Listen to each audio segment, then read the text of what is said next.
super well into Venusaur, but they have that Rock Slide, which turns into Max Rockfall. That helps against Charizard, and then Charizard beats the Venusaur. So it's like, you know, if you choose to max something and your opponent maxes one turn later, they could potentially counter whatever you max with one of those three options. So one thing that I'm really looking at for in this match is basically who maxes first, and does your opponent bring the right counter. I also think Regieleki and Umbreon can play a big role, as well as the Grimmsnarl on the other side. So while, you know, there are a lot of similar Pokemon on both teams, I think it's all about setting up for your Maxmon and trying to sweep with it in this set.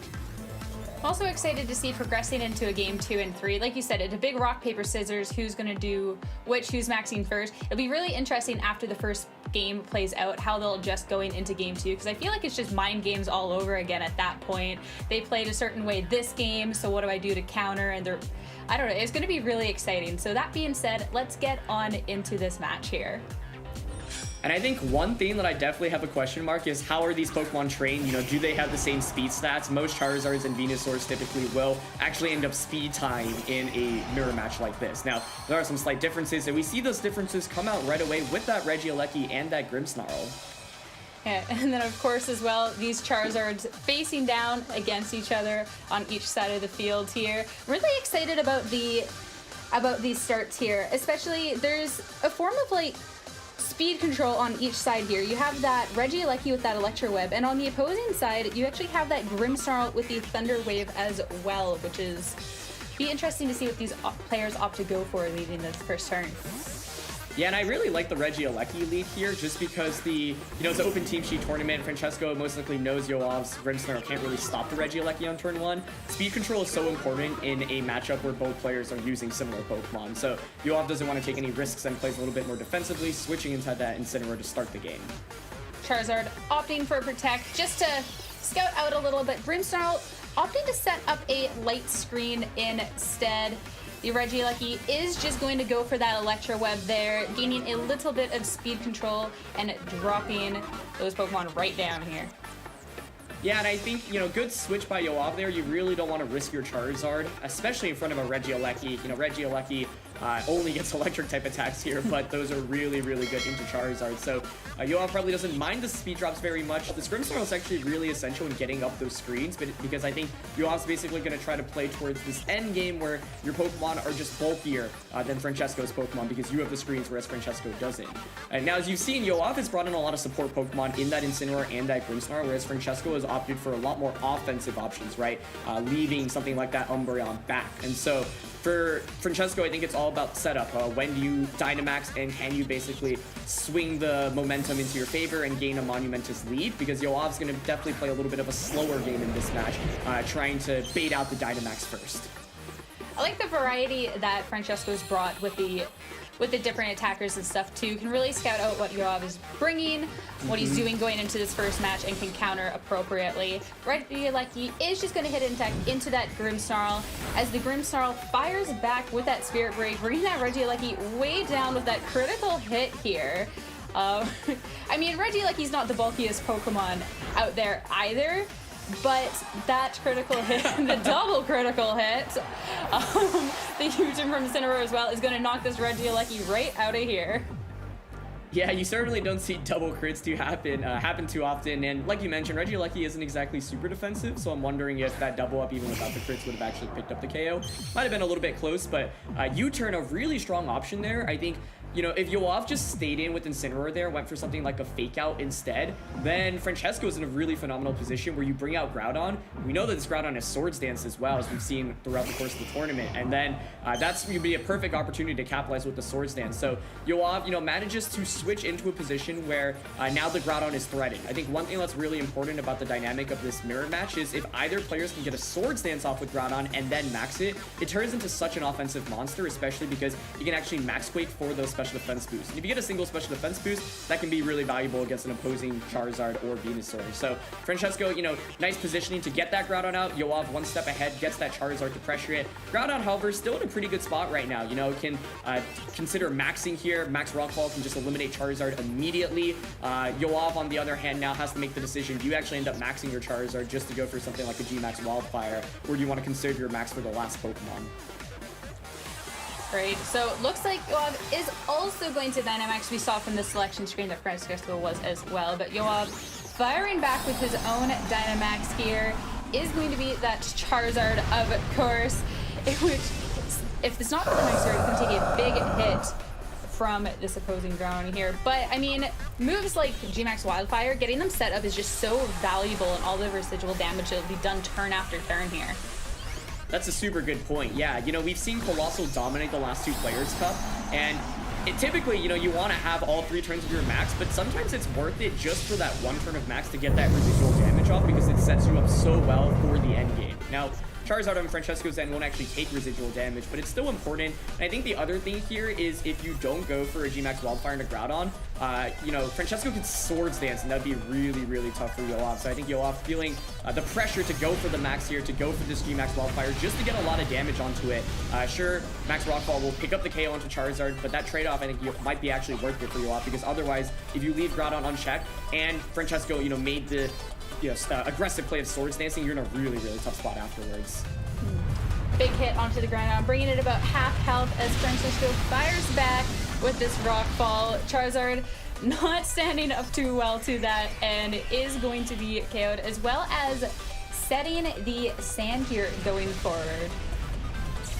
This is definitely going to be a close finish here. I mean, Yoav has that Grimmsnarl, has that Incineroar. Neither of those do that much damage in the context of this matchup.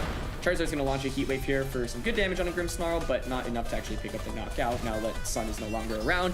And Yoav presumably should have Groudon as his last Pokemon. So the question is, can his Groudon close this one out? Yoav does have, you know, the screens up from Grimmsnarl. That's really valuable. You also have that Incineroar to be able to switch in for that Intimidate. One thing that can also be a really big deal here is if the Venusaur on Francesco's end, you know, I think we've seen that it doesn't have Protect, which means that you could potentially, if you time things right, bring in Incineroar to go for a Fake Out onto it, and then Groudon can maybe just chip it off. So here, you've got the Sun up. I think from Yoav's end, Groudon probably wants to just go for a Rock Slide. You really don't want to faint or take too much damage from Charizard's Fire type attack, so just eliminate Charizard before it can do anything, because a Charizard in Sun right now will really hurt the Groudon. Grimmsnarl also getting that Thunder Wave for speed control to slow things down a little bit. And the question now is, can Francesco actually beat the Groudon? Earlier I said that Incineroar doesn't have, you know, that much offensive pressure in this set, but it does do well into Venusaur specifically, and that could be really important for Yoav in this end game. Of course, especially with the Sun set, that Incineroar can just hit a big hit into the Venusaur to take it out very easily if it comes down to those 2 Pokemon.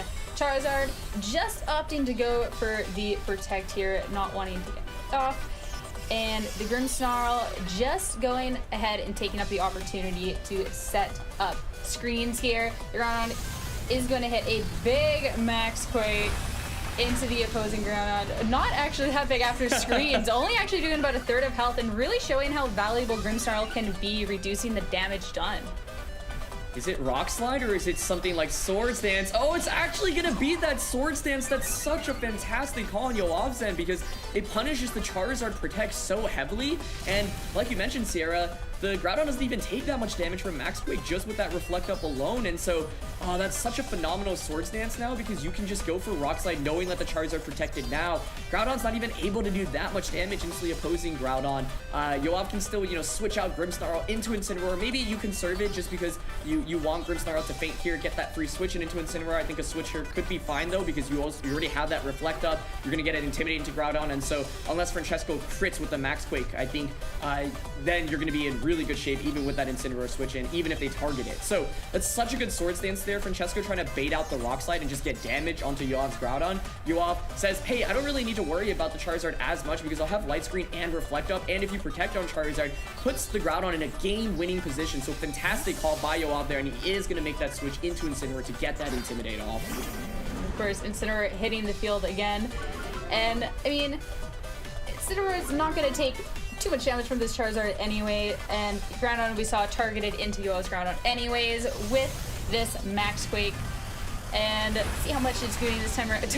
Barely tickling it, not doing any damage. This Groudon is sitting pretty with his attack boost and is not taking any damage here. And even just bringing it down to the point where it can recover its HP up using its Citrus Berry, basically bringing it back to where it was.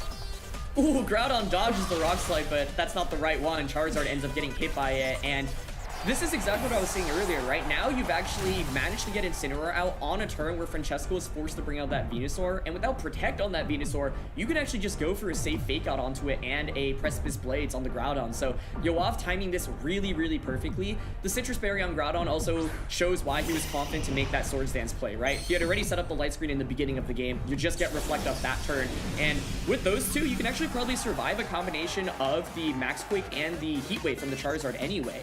And so I think Yoav feeling pretty confident that turn to set up the Swords Dance works out even better for him because in the end that Charizard ended up going for a Protect. So this late game Groudon, after getting that Swords Dance boost, after getting the screens up, just in such a phenomenal position at this point from Francesco's, and I think you're really hoping for a couple of misses with Precipice Blades. Looks like Francesco's opting for that Rock Slide, so you know, right play here to try to go for a flinch this turn so Venusaur can target Groudon next turn. Of course, we see that Fake Out hitting into the Venusaur here. Groudon is going to connect the Rock Slide on both of the Pokemon and not doing too much damage here at all, and is unable to pick up the flinch either as Groudon fires back with Precipice Blades and taking them out of here. Yeah, definitely a little bit scary of an endgame there, right? Yoav obviously set himself up into this really phenomenal position, but great awareness by Francesco to realize, hey, stop, because if it does, then it really can take over the game. Of course. That being said, let's get into the game 2 here to see how Francesco responds to this Grimmsnarl and what adjustments are made here. So Venusaur and Grimmsnarl coming out on Yoav's end here as well. Francesco opting to lead again with that Regieleki and that Charizard. So the Venusaur, you know, a little bit of a mix-up here. Definitely pressured by that Charizard. We were talking about that rock, paper, scissors matchup in the beginning before going into this set. One of the questions I had was, you know, does Francesco actually maybe want to consider bringing the Umbreon into this set? Because, you know, it can disrupt Yoav's team a fair amount and stall out the screens a little bit. But opting for the Regieleki plus Charizard combination once again. And one thing that's interesting, once again, with this matchup is, do you really want to commit a Dynamax immediately on turn 1? From Francesco's end, you know, doesn't really want to go for that immediately. And, ooh, we're going to see the switch out into Groudon, and I feel like this means the Sleep Powder might be coming onto one of these two Pokemon. It's always so dangerous with the Venusaur on the field. You never know if it's going to be a Max or if it's going to be a Sleep Powder, which it is a Sleep Powder into that Charizard, putting that Charizard right to sleep here. And the Venusaur voids the Electro Web coming out from this Regieleki as well. So Francesco not very positive after this first turn here. No, I mean, a miss there would have been absolutely huge for Francesco, and that's the scary thing about going for Sleep Powder on turn 1. If you miss, you often put yourself in such a big hole, but Yoav manages to connect with that, gets the Groudon in a pretty good position now. And so now what's interesting with Groudon is, you know, do you go for something like a Rock Slide? Do you even consider Swords Dancing here? Swords Dance would be really greedy, but could have huge benefits should Charizard take another turn of sleep. Francesco, you know, has the potential to wake up immediately right now. This Venusaur can now direct its attention over to Regieleki, go for something like, you know, an Earth Power into it if you're carrying it, or you can switch Venusaur out if you're afraid of Regieleki protecting this turn. All right. We are going to see the Earth Power coming out from the Venusaur and just taking the Regieleki right off the field here. Regieleki going down means no more speed control on Francesco's end. Charizard taking another turn of sleep here. And this round is just going to take the opportunity to hit a Rock Slide, just going full offensive and picking up the double KO for Yoav this turn here.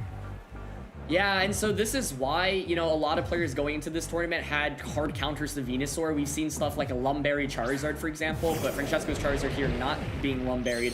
That's a quick 4-2 lead for Yoav. So, you know, positioning himself well. Sleep Powder can always be a really volatile move, but ends up getting the best possible outcome where Charizard takes 2 turns of sleep, doesn't wake up, and Yoav has such a monumentous lead right now.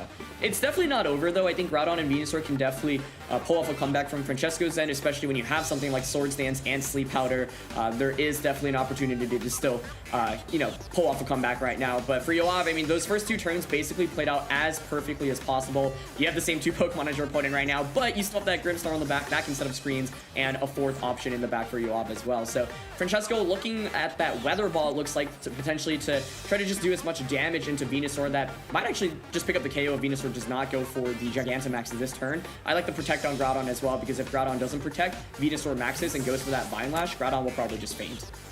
Yoav opting to just swap out, bringing the Incineroar in to bring the attack down on this Groudon here. and just hoping to slow down any momentum that Francesco could try and gain this turn. We are going to see Yoav as well opting to go for that Dynamax. Venusaur finally coming out to play here after really putting in work these first few turns here. Man, just Venusaur is so scary in max form and out of max form, and it's going to be looking to pick up some big damage here. Big damage for sure, and even something like a Vine Lash puts that Groudon on a timer, right? Sure, it doesn't do that much damage through the Protect, but then Groudon just takes so much residual damage each turn.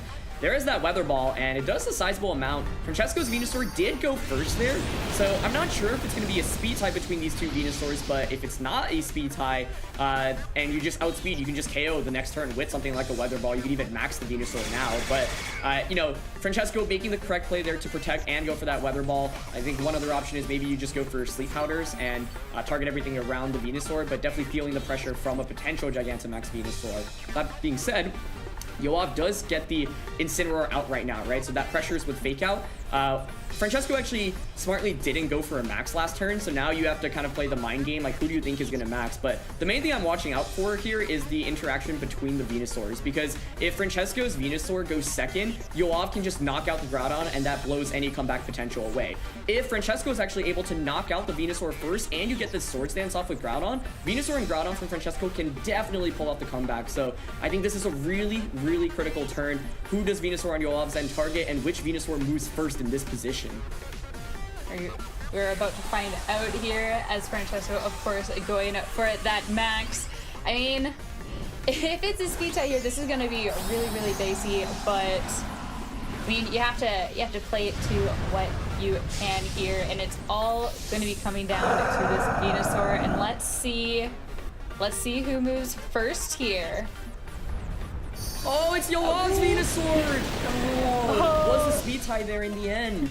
So, Francesco's Groudon just goes down, and I think any chance of coming back now is eliminated because the Swords Dance off with Groudon and eliminate a Venusaur from the way. So, I mean, sure, you get the knockout onto the opposing Venusaur now. This Incineroar also opted not to go for something like a Fake Out, so perhaps another U-turn or just a Flare Blitz and alone does so much damage. So, this is the scary thing when you use, you know, similar Pokemon that are very meta. You do run into the risk of potential speed ties. It's going to be a Flare Blitz coming out. That does so much damage. And the burn add insult injury. The burn to boot. I mean, it was over, but picking up that burn as well, of course, just rubbing a little bit of salt in the wound there. That's always so difficult with the speed ties. Of course, this is open team sheet, but that's only showing the moves and the items. It doesn't show the stats, so Francesco had to play, seeing that he was faster the turn previously, and just try and go for it. But unfortunately, losing the speed tie the second time around is going to cost him the game, as he just opts to close it out there. But it was still well played by both players. I mean, like you said, it's that rock, paper, scissors, and sometimes you're just